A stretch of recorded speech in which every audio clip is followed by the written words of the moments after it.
Dear Peer Mentor. In starting this training, you have just taken the first steps in a journey that will change your life and the lives of others. You have the opportunity to provide a service that no one else can accomplish in quite the same way. The priceless gift you offer is the gift of yourself. You'll be learning to be a better friend. You'll be a friend to people who would not have met you otherwise. You'll be a friend to people who are different from you. Yet, in all the people you meet, the thing they'll have in common is their need for a special friend. They need, as well as we all do, a friend to help them recognize their worth, their strengths, their solutions in life. They need someone to help them see that life is worth living, worth treasuring, even when it hurts. To do this job requires some special training. Part of the training will be an opportunity for you to deal with your own painful feelings.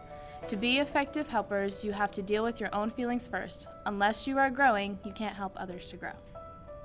Another part of training involves learning the skills of helping. There are identifiable skills that every effective helper possesses.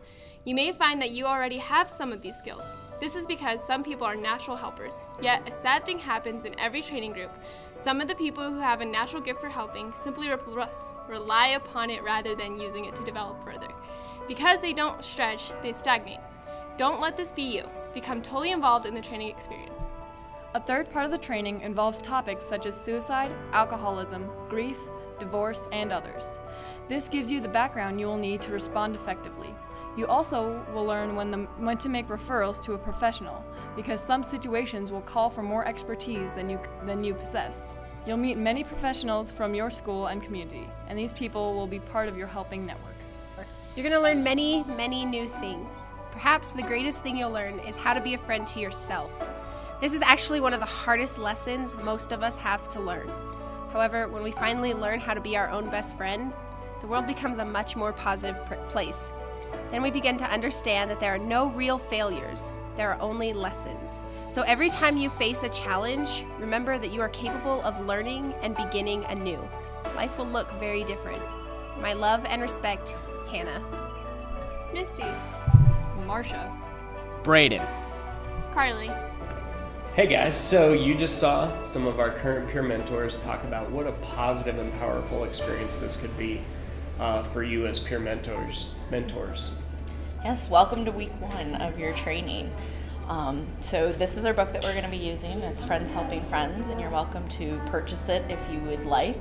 However, all of the chapters will be linked in each week, scanned, so you do not have to purchase it if you're okay with reading online.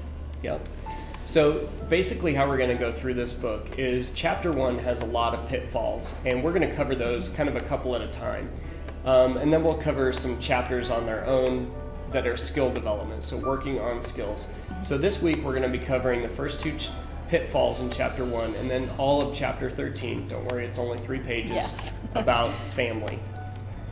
All right, so the first pitfall that we talk about is not focusing on the positive. The first little section that you're going to read is being a friend to yourself, and the important thing about that is it's all about balance in your life first. If you're going to be a helper to someone else, you have to be a friend to yourself. You have to make sure that your bucket is full. In fact, you're going to get to hear a little children's story about a bucket, and it's pretty cool, but you have to have a full bucket if you're going to give to anyone else. So that's what that being a friend to yourself really focuses on, is balance, your time and energy. And that leads right into the next pitfall, which is selfishness. And it's important to remember that it's okay to be selfish, especially when you are in a helping role. Right. And there's a difference between selfishness and self-centeredness.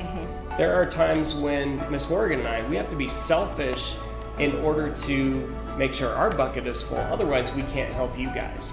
You had a great analogy for this. That's right. If you've ever flown on an airplane, when they do their introductory, spiel, they always talk about, in an emergency, if those oxygen masks come down and you're traveling with someone that you're helping, what do? You do your mask first, and then help the child that you're with. And that's a great analogy for being a peer mentor. You have to make sure that sometimes you have to be selfish and make sure your needs are met first. Excuse me. Otherwise, you can't really help your mentee. And if you're going to be a good peer mentor, it's important. So definitely pay attention to those 2 pitfalls as you read through. Watch that bucket video. Then we're going to fast forward to chapter 13, and that's about the family. All right, so when talking about the family, we're still talking about that pitfall idea of we really want you to focus on the positive. Never family bash. Never family bash. We talk to kids all the time that are having struggles at home, and they may be mad at their parents or really frustrated with a brother or sister. Miss Horgan and I are never going to go, yeah, your dad's a jerk. Yeah, your family's stupid. And we don't want you to ever do that with a peer mentor, with a mentee. Focus on the positive. Help them to focus on the positive. You know, you can use phrases like, you know, yeah, they might be setting some tight boundaries, but they do that because they love you. Or, you know, they're doing the best they can because they learned from their family. So as a peer mentor, it's really important that when you're talking about family, you understand that it has a huge influence on you and your mentee, but to still focus on the positive. That's going to be the best thing you can do. Absolutely. You know, this would be a good time to take a moment and reflect on your own family and think about how can you focus on the positive within your own family, because that's what helps fill your bucket and fill the bucket of your family, and that in turn is going to make you a better peer mentor. Yep. So don't forget, read the information below this video, watch the bucket video, and then sign on to the Google groups and participate in those discussion questions that are below. If you have any questions, feel free to come see us anytime. And we'll see you next week. All right, thanks guys.